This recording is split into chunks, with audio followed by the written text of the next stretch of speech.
Welcome back, everybody. This video, it's gonna be a short one. I didn't want to touch on it too long or get into like a long rambling state, but it's gonna be about the new Crunch Wrap Supreme. I don't know, what the fuck is it called? Whatever the crunchy shit is that they just released about the cryo fridge changes with Cryopods and all that jazz. They did remove all of the Cryopod restrictions, basically bring it back to ASE Cryopods for PvE. I don't know why they put those restrictions on PvE to begin with. Stupid in my opinion, but glad they reverted it for all the PvE players out there. But now on the flip side, when we look at the PvP, which is what I'm more focused about, they have removed to check if enemies are in the radius when deploying creatures from the Cryopod. So the cryo fridge still is a requirement, so it's still going to be, you still have to have foundation control basically.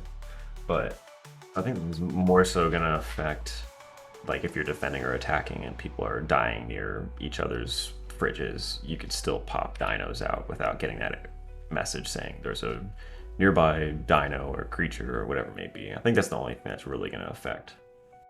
I don't agree with the cryo fridge at all. I'm flat out, I don't like it.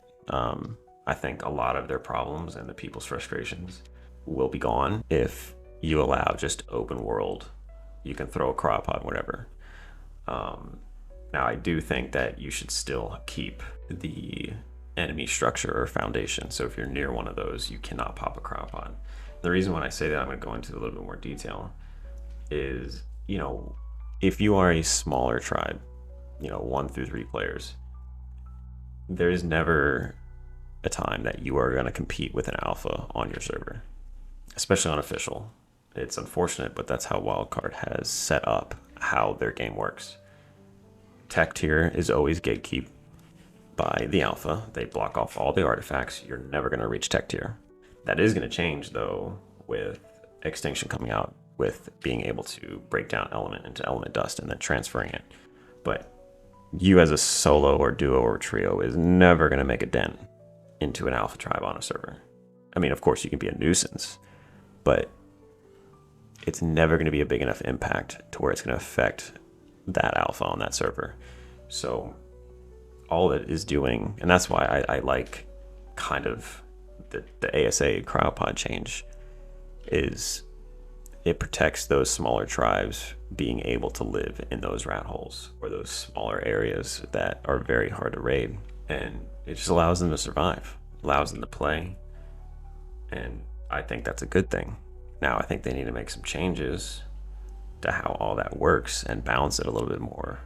But I think a lot of people's frustrations strictly only come from, you have to bring a cryo fridge, a battery, or a generator to any server that you go to in order to throw out a cryopod.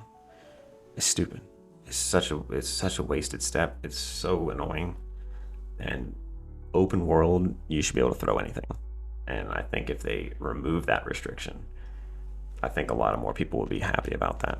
Yeah, I mean, it's tough, but coming from myself and how I see it, I hated the ASA cryopod changes when I first looked into it and, you know, started watching ASA videos. I'm just like, oh my god, why would you ever want to play like that?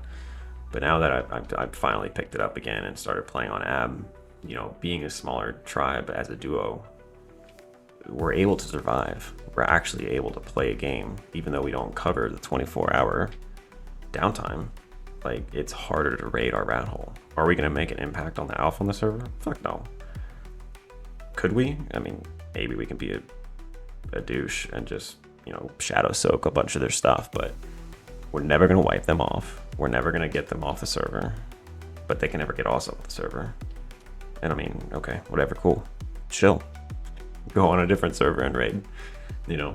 So I don't think I like that. I like that it's allowing smaller tribes to frankly just be able to play the game, whereas in ASE, I mean, you had to be between the ESPers, the cheaters, trying to find your small rat hole that you have maybe 1 or 2 turrets being in that rat hole, and it was a task to survive. and it was frustrating because you couldn't breed the same way as the the bigger tribes, the alphas do. And I mean, you can always make that argument, we'll find some players to play with. No, I don't trust anybody in this game. It's not worth it.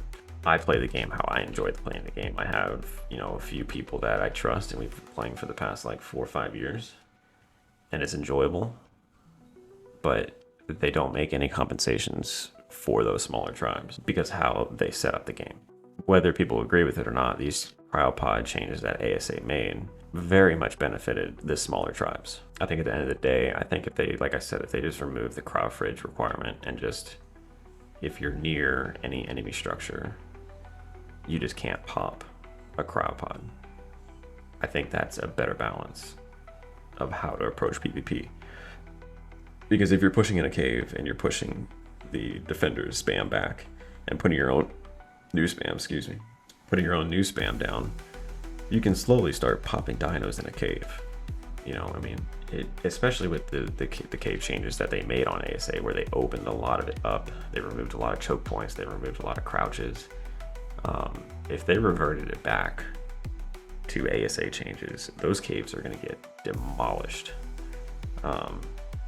Being able to pop carbos around a corner, into walls and just soak like they were in ASE. I mean, without those crouch points and choke points like they have in ASE, those caves are not going to last. So I think it's going to affect a lot more than you think going all the way back to ASE Cryopods. But yeah, I mean, I don't want to ramble on. I mean, it's pretty simple opinion that I have on this. Let me know your thoughts, comments down below. Again, I always love talking to everybody that makes comments on my videos and having good conversations, and always at the end of the day helping new players, people grow, and that's why we're here. So yeah, I hope you enjoyed the video. It's gonna be a small video, but I am working on another one. It's gonna be a really long video, and yeah, appreciate y'all watching, comment, all that fun shit. Cool.